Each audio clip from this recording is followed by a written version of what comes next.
آپ سب کی خدمت میں سلام پیش کرتا ہوں۔ السلام علیکم ورحمۃ اللہ۔ امید رکھتا ہوں کہ جہاں بھی ہیں اور اس پروگرام کو دیکھ رہے ہیں، انشاءاللہ اللہ تعالیٰ آپ سب کو عزت دے، سلامتی دے اور طول عمر دے۔ اللہ تعالیٰ ہماری گناہوں کی مغفرت فرمائے اور ہمارے اموات کی گناہوں کی مغفرت فرمائے، اور پروردگار عالم ہمیں اور ہمارے اموات کو اور ہمارے اولاد کو شفاعت اہل بیت طاہرین علیہم السلام دنیا و آخرت میں نصیب فرمائے، اور پروردگار عالم ہمارے قلوب کو نور محبت اہل بیت علیہم السلام سے بھر دے، اور پروردگار عالم اہل بیت طاہرین علیہم السلام کے صدقے ہماری اولاد کو تاروز قیامت اہل بیت علیہم السلام کے صراط حق پر، ان کے سبیل نجات پر ثابت قدم حفظ فرمائے۔ اللہم صل علی محمد وآل محمد وعجل فرجہم الشریف۔ یا اللہ یا اللہ یا اللہ یا ارحم الراحمین یا ارحم الراحمین یا ارحم الراحمین، یا محمود بحق محمد ویا عالی بحق علی ویا فاطر السماوات والارضین بحق فاطمة الزہرا ویا محسن بحق الحسن ویا قدیم الاحسان بحق الحسین،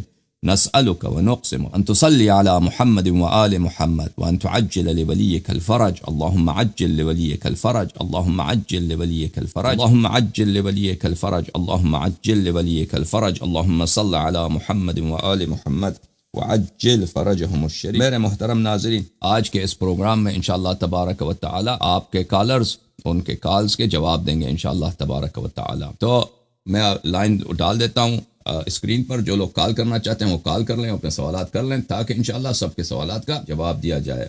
ویسے نمبر میرا ڈائریکٹ اسٹوڈیو کا نمبر ادھر آپ کے اسکرین پر ہے بھی، جو لوگ معاف کیجیے گا، جو لوگ کال کرنا چاہتے ہیں بسم اللہ کریں۔ اللہم صل علی محمد وآل محمد وعجل فرجہم الشریف، آپ کے کالز لیں گے انشاءاللہ تبارک و تعالی۔ اللہم صل علی محمد وآل محمد وعجل فرجہم الشریف۔ تو آپ نے دیکھا انشاءاللہ پرسوں ہمارا مناظرہ تھا جماعت عمریہ کے ایک عالم دین سے، کس موضوع پر؟ موضوع تھا اللہ آپ کا بلا کرے، غدیر۔ تو آپ نے دیکھا کہ جماعت عمریہ جو رسول پاک صلی اللہ علیہ وسلم کو انہوں نے اپنا دوست بنا دیا، اپنے آقا کے بجائے، اپنے سید و سالار کے بجائے، کہ بھئی جس کے میں بھی دوست ہوں، امیر المؤمنین علیہ السلام اس کے دوست ہیں۔ تو اس معنی کے لیے کہ یہی معنی یہاں پر مراد ہے، اس پر ہم نے ان سے کتنے طلب کیے بھائی، کتنے طلب کیے ان سے دلیل، کہ بھئی دلیل لے کے آؤ، دلیل ایک بھی نہیں ہے ان کے پاس، ٹھیک ہے نا۔ آپ نے دیکھا تو جماعت عمریہ نے جو جھوٹ مشہور کرا دیا، جو کذب مشہور کرا دی ہے، وہاں پہ صحابہ نے شکوہ کیا، شکوے کی وجہ سے، ان کی شکایتوں کی وجہ سے رسول پاک صلی اللہ علیہ وسلم نے کہا کہ بھئی میں سب کا اکیلے کیسے جواب دوں، ایک ہی خطبہ دیتا ہوں سب کا جواب ہو جائے گا، کہ بھئی جس کا میں دوست ہوں علی علیہ السلام اس کے دوست ہیں۔ تو وہ حدیث ہمیں دکھاؤ، حدیث کچھ بھی نہیں ہے، ٹھیک ہے نا۔ اتنا بڑا جھوٹ، اتنا مشہور جھوٹ، اتنا وسیع پیمانے پر اس جھوٹ کو عرب و عجم میں ہر زبان میں، انگلش میں جائیں یہی کہانی، عربی میں جائیں یہی کہانی، اردو میں جائیں یہی کہانی، ہندی میں جائیں یہی کہانی، بنگال میں جائیں یہی کہانی۔ اتنی لمبی جھوٹ ہو بھائی، خدا کا خوف کرو، دنیا کو تم نے بھر دیا اپنے جھوٹوں سے، صرف کس لیے؟ تاکہ تم امیر المؤمنین علیہ السلام وصی رسول صلی اللہ علیہ وسلم کے حق کو تسلیم نہ کرو۔ شیعوں کے ضد میں، اہل بیت علیہ السلام کی عداوت میں، رسول پاک صلی اللہ علیہ وسلم پر وسیع پیمانے پر، عالمی سطح پر جھوٹ پھیلا دو، شرم نہیں کرتے؟ تو دوستو آئیے کال لیتے ہیں۔ یہ کال آ گیا ہمارے پاس، ہمارے ایک بھائی ہیں، کہاں سے ہیں یہ سر؟ کس کنٹری سے کال کر رہے ہیں؟ السلام علیکم۔ وعلیکم السلام، میں صدام بول رہا ہوں ہنگری سے۔ کہاں سے؟ ہنگری۔ آواز آ رہی ہے آپ کو؟ ہنگری سے کون بول رہے ہیں؟ Saddam Hussein. صدام، اچھا صدام، حکم کریں بھائی، کیا کہنا چاہ رہے ہیں؟ سوال یہ ہے کہ نا about the topic is about Ghadir, so I want to ask one question about Ghadir. Question کیا بھائی؟ آپ کو میری آواز آ رہی ہے؟ آواز آ رہی ہے، بالکل آ رہی ہے۔ بہت شکریہ۔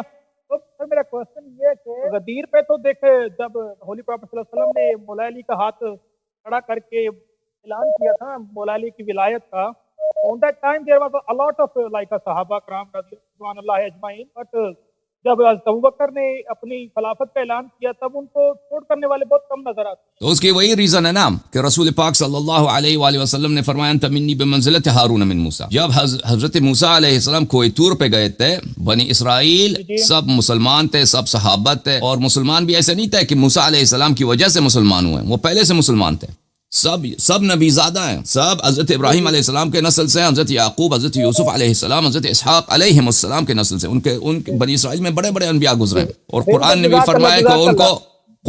فرمایا کہ ان کو ہم نے سب عالمین پر، بنی اسرائیل کو سب عالمین پہ ہم نے فضیلت دی ہے. یہ قرآن کی آیت ہے کہ وہ ایک چنی ہوئی قوم ہے. وہ جو یہودی کہتا ہے نا کہ چنے ہوئے قوم ہے, وہ قرآن میں بھی موجود ہے, ان کی فضیلت ہے. اللہ تعالیٰ نے ان کو سب عالمین پہ فضیلت بھی دیا. اس کے باوجود موسیٰ علیہ السلام نے کہا تھا کہ ہارون میرا خلیفہ ہے. موسیٰ علیہ السلام پہاڑی پہ گئے تو سب لوگوں نے کون سا کام کیا تھا بھائی مجھے بتاؤ؟ بچڑے کی عبادت, بچڑے کی عبادت کرنا شروع کیا تھا. اور ہارون علیہ السلام سے کی بات نہیں مانی تھی. حالانکہ ہارون علیہ السلام نے کبھی بھی کسی بنی اسرائیل کا آدمی کا قتل نہیں کیا تھا. ایسا نہیں تھا کہ ان کا آپس میں ذاتی دشمنی ہے. ہارون علیہ السلام نے کبھی ان کو مارا ہے, کبھی ان کو پیٹا ہے, کبھی ان کو مثلا ان کے بچوں کو قتل کیا, کچھ بھی نہیں کیا. تو اس کے باوجود اور بات بھی یہ ہے کہ دیکھیں کہ بچڑے کی عبادت کا کوئی فائدہ بھی نہیں ہے. کہ اگر آپ دیکھیں بچڑے کی جو عبادت کرتا ہے اس کا کوئی دنیاوی فائدہ اخروی فائدہ کچھ بھی نہیں ہے.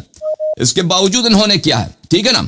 تو لیکن رسول پاک صلی اللہ علیہ وسلم کے بعد صحابہ کے دلوں میں امیر المؤمنین علیہ الصلوۃ والسلام کے لیے حسادت تھی.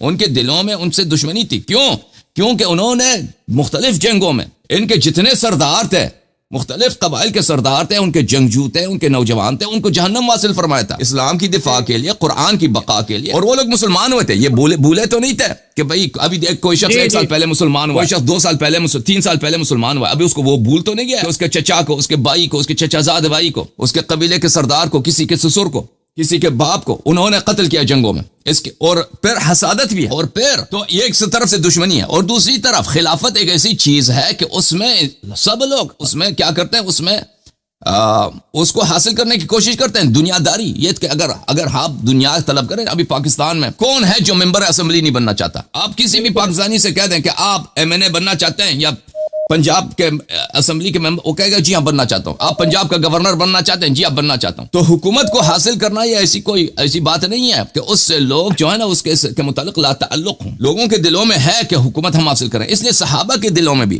کہ ہمیں حکومت مل جائے, ہمیں طاقت مل جائے, ہمارے پاس پیسے آ جائیں. تو اس بات کے لیے ان کے دلوں میں کیا تھی, ان کے دلوں میں اگر یہ حب دنیا ہو تو یہ کوئی عجیب بات نہیں ہے. یہ ہر انسان کے دل میں ہوتا ہے.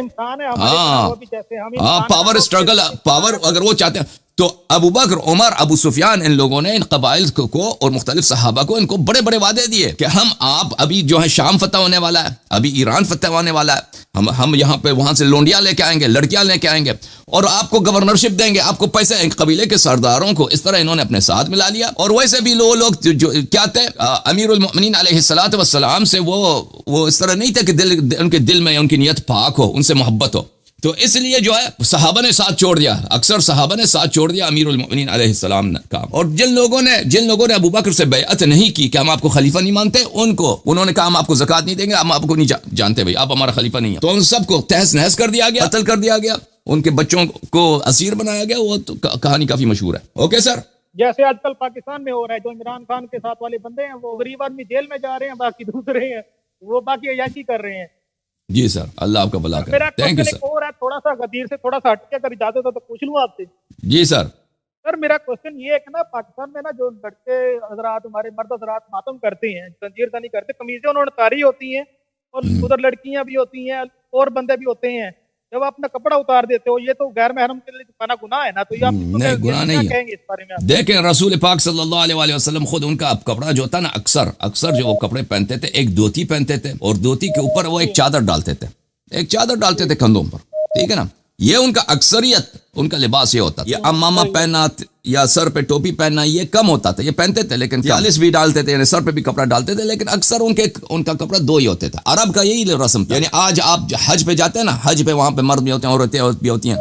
مرد کیا پہنتے ہیں, احرام باندھتے ہیں نا, کپڑا چھپانے کے لیے وہ احرام باندھتے ہیں. وہی لباس پیغمبر صلی اللہ علیہ وسلم کا تھا. اور بہت دفعہ یہ ہوتا تھا کہ رسول پاک صلی اللہ علیہ وسلم ایک ہی دھوتی کے ساتھ نماز پڑھتے, ایک ہی دھوتی ہوتی تھی, یعنی وہ کندھے پہ دوسرا کپڑا بھی نہیں ہوتا تھا. جو ہے نا, ہاں, تو اس کو لپیٹ کے, اس کو دھوتی لمبا ہوتا تھا, اس کو لاتے تھے, کندھے کے اوپر لٹکاتے تھے. تو اس طرح ان کا چھاتی, ان کا سینہ مبارک, ان کا ناف وغیرہ بہت دفعہ ہوتا تھا, نظر آتا تھا. تو یہ اسلام میں حرام نہیں ہے, اسلام میں حرام نہیں ہے. اوکے, کہ اگر کوئی شخص, وہ تو عام چیز تھا اس زمانے میں.